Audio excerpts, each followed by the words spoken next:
싫었고요.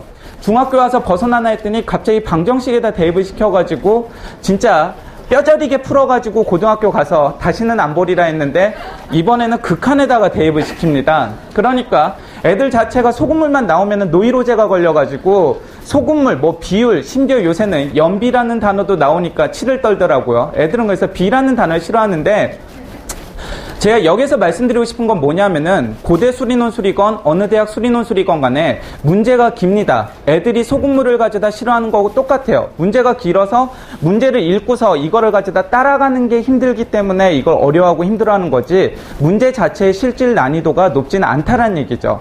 그래서 고려대 수리논술뿐이 아니고 어느 대학 수리논술이든지 대비하는 방법은 단 하나입니다. 문제를 가져다가 자꾸 자기가 접해서 내가 보던 문제라고 생각이 되고 내가 문제를 가져다 제대로 이해할 수 있다라고 그러면은 이 문제는 굉장히 쉬워진다라는 얘기죠.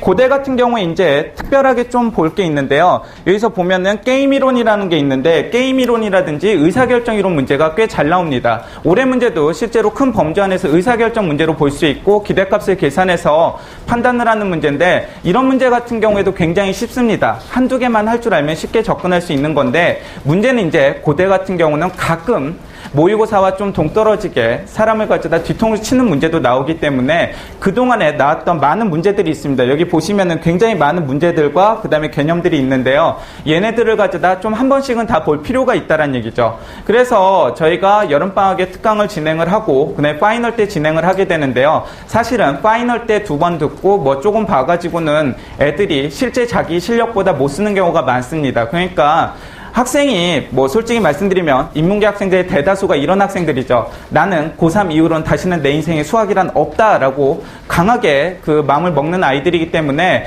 여기에서 특히나 이제 수학 쪽이 좀 문제가 되는데요. 가능하면 여름방학 때, 가능하면이 아니고 솔직히 제 마음 같아서는 무조건 들으라고 말씀을 드리고 싶은데 문제의 접근성 그리고 문제의 익숙함을 가져다 위해서라도 좀 꼭 수업을 가져다 미리 들어 놓아야 나중에 사실은 아까 배점 25점이라고 말씀드렸는데 이 25점을 일단 무조건 맞고 들어가야겠죠. 고대 합격하기 위해서는. 그러니까 그런 부분을 좀 신경을 써주셨으면 합니다. 그리고 뭐 한양대 상경 같은 경우에는 여기에서 문제 난이도가 워낙 널뛰기를 많이 해서 어렵고요. 사실은 고대보다도 문제 자체는 더 어렵다라고 봐야 될 겁니다. 수학적인 개념 같은 경우에도 굉장히 많이 요구하고 다만 그 한양대 같은 경우에는 모의고사하고 실제 시험하고 난이도 편차가 좀 크고요. 그리고 실제 시험은 꼭 경영이나 경제 관련 개념하고 연관을 시켜서 문제를 가져다 냅니다. 분석하는 것도 내고 계산하는 것도 낸데요. 작년 같은 경우는 좀 난이도를 많이 다운을 시켰는데 올해 어떻게 될지는 사실은 교수님 마음이라서 가장 좀 확정짓기가 어려운 대학이라고 볼 수 있겠습니다.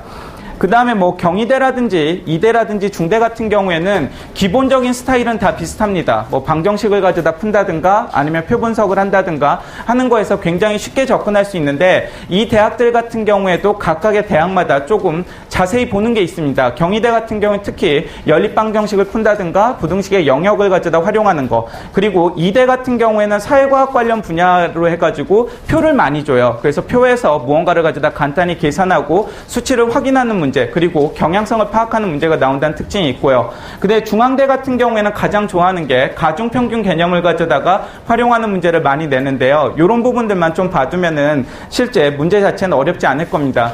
그래서 마지막으로 이제 수리논술 대비 전략을 말씀드리면요. 첫 번째로 두려움을 떨쳐버리자라고 말씀을 드렸는데 아까 말씀드렸던 거와 똑같습니다. 문제 자체가 어렵지 않은 거기 때문에 조금만 익숙해지면 된다는 얘기죠. 그래서 익숙하게 하는데 가장 큰 관심을 마이크가 계속 말썽인데요. 그냥 육성으로 말씀드리겠습니다. 여기에서 그래서 그 기본적인 수학 개념이니까 이 두려움 떨치는데 좀 신경을 쓰고요. 두 번째는 뭐냐면은 그렇다 하더라도 기본적인 수학 개념 정도는 알고 있어야 된다는 얘기죠. 제일 기본인데 이거 자체를 가져다가 학생들이 수능 문제를 가져다 보면서 그냥 문제 풀이 방식만 익히다 보니까 결국은 이 개념 정리를 안 해서 틀리는 경우들이 많거든요. 그래서 이 개념 정리를 좀 봐야 되고요. 그 다음에 세 번째가 계산 실수는 치명적입니다. 교수님들 자체도 굉장히 싫어하시고 문제 난이도가 쉽기 때문에 계산을 틀려가지고 숫자 하나 틀린 것 자체가 문제가 되기 때문에 계산 실수 신경 써야 되고요. 그 다음에 마지막으로 풀이 과정을 논리적으로 좀 서술하는 게 필요합니다. 그러니까 학생들이 주관식 문제라고 해봤자 학교 시험에서 선생님들이 찍어주는 거 서술형 푼 게 다이기 때문에 주관식으로 쓸 줄을 모릅니다. 그러니까 수리논술에서 첨삭을 가져다 진행한다라고 했을 때 두 부류입니다. 푼 학생들은 우리가 신경 써서 보는 건 얘가 제대로 내용을 가져다 정리해 나갔는가를 보는 거고, 못 푼 학생들 같은 경우에는 왜 못 풀었는지를 짚어서 다시 한번 설명하는 걸로 가게 되는데요. 이 부분 같은 경우에는 특히나 우리가 좀 그 첨삭 시간에 많이 다룰 예정입니다. 자, 그래서 간단하게 설명을 가져다 드렸는데요.